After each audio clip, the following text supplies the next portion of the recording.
So for today's video, wala lang, naisipan lang natin maglinis ng sasakyan, no?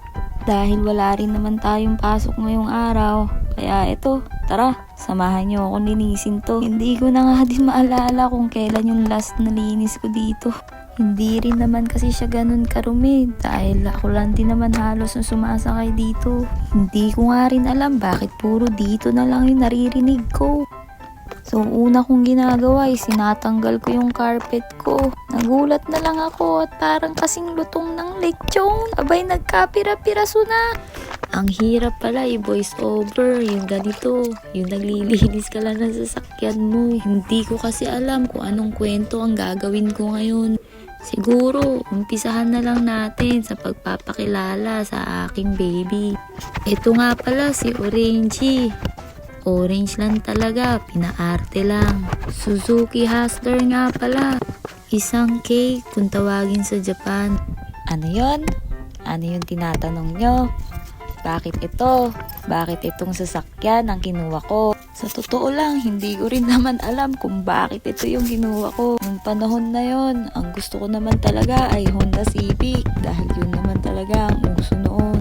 Pero dahil nandito tayo sa ibang bansa at ang gusto lang naman talaga natin ay makaipo, sabi ko bakit hindi na lang tayo maging practical. Pero hindi ko alam kung tama ba yung naging desisyon ko. Kung titingnan nyo, ang liit ng sasakyan ko, parang laruan. Ang cute, diba? Pero kung tatanungin nyo kung magkano ko to nabili, ay wag na lang, naaalala ko yung pagkakamali ko. Nawala yung salitang practical at sana din pala nag-Honda Civic na lang ako. Halos 5 taon na nga pala kami nagsasama ng baby ko at ang dami na namin napagdaanan, ups and downs. 2 beses na nga kami muntik maghiwalay dahil 2 beses ko rin siya nasaktan hanggang sa nagkapisikalan na nga.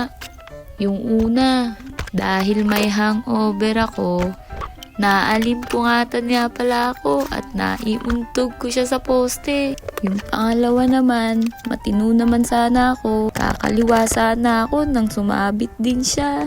Aray ko, ang sakit pala sa puso pag nasaktan mo yung mahal mo. Oo, tama ka. Mahilig nga ako sa kulay orange. Orange ang sasakyan.